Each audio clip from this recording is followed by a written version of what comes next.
Warangal municipal corporation సర్వసభ్య సమావేశం అధికార ప్రతిపక్ష నేతల దూషణలతో సాగింది. మేయర్ గుండు సుధారాణి అధ్యక్షతన ఎజెండా అంశాలు ప్రతిపాదిస్తూ సభ ఆమోదం తెలిపారు.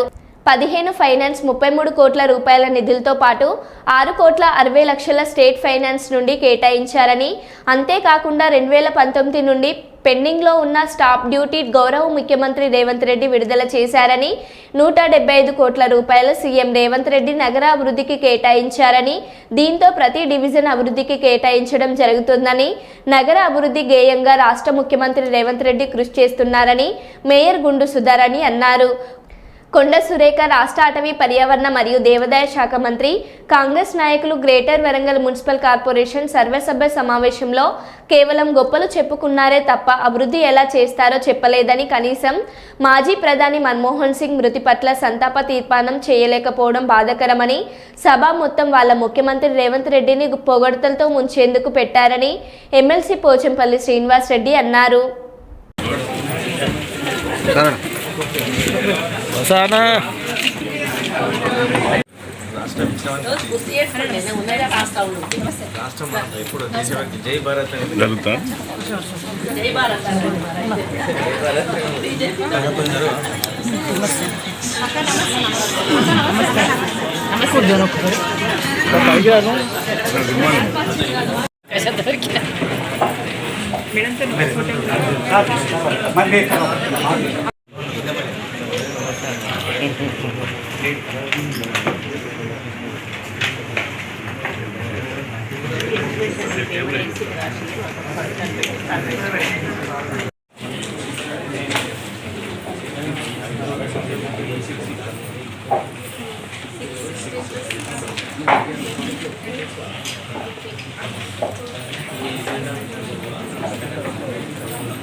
పూర్తిగా అటెండ్ అయ్యి మరి మేము ఏదైతే ఎజెండా అంశాన్ని ముందు టేబుల్ మీద పెట్టామో వాళ్ళు ఒక రిప్రజెంటేషన్ తెచ్చినప్పుడు అక్కడ ముందే ఆ రిప్రజెంటేషన్ మేము ఇన్ఛార్జ్ మినిస్టర్ గారి దృష్టికి కూడా తీసుకెళ్ళాము.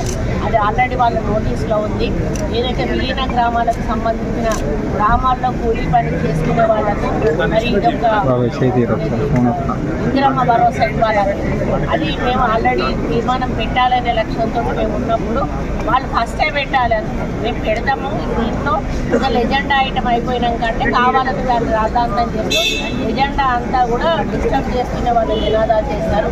అయినా కూడా మేము ఓపికతో మరి ఎజెండా అంతా కూడా కంప్లీట్ చేసుకున్నాక ఎక్కడైతే వేరే గ్రామాలలో రైతు కూలీలు ఉన్నారో వాళ్ళకి ఏదో ఒక పద్ధతిలో మరి ఇందిరమ్మ భరోసా ఇవ్వాలనేటువంటి ఒక తీర్మానాన్ని చేసి మరి ప్రభుత్వానికి పంపించడం జరుగుతుంది. అదేవిధంగా ముఖ్యమంత్రి గారు వరంగల్కు వరాల జల్లు కురిపించారు.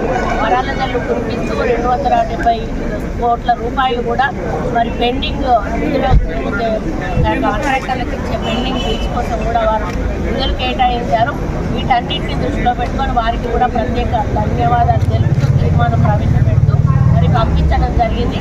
కాబట్టి గత కార్పొరేషన్ మీటింగ్లో చాలా వరకు ఎవరు కూడా మాట్లాడే అవకాశం లేకుండా గందరగోళంగా కార్యక్రమాలు ఉండేవి. కానీ మేము వచ్చిన తర్వాత ఒక పద్ధతి ప్రకారంగా ముందు ఎజెండా కంప్లీట్ చేసుకున్నాక ఒక్కొక్క కార్పొరేటర్ని కూడా నిలబెట్టి వాళ్ళ టీఆర్ఎస్లో పెద్ద జింబాలు కాంగ్రెస్లో మరి గద్దె మీద ఎక్కించారు. రేవంత్ రెడ్డి గారు పూర్తి డెడికేషన్తో మరి నిరుపేదల జీవితాలు బాగుపడాలని సంక్షేమ అభివృద్ధి కార్యక్రమాలు తీసుకుపోతా ఉన్నారు. అవన్నీ కూడా ప్రజల్లోకి మేము ప్రజాప్రతినిధులుగా మేము మా కార్పొరేటర్లు మా నాయకులు కూడా ప్రజల్లోకి తీసుకెళ్ళి తప్పకుండా రాబోయే రోజుల్లో ఇంకా వరంగల్ నగరాన్ని అభివృద్ధి దిశలో నడిపిస్తామని తెలియజేసుకుంటూ అందరికీ ధన్యవాదాలు చెప్పుకుంటూ సెలవు.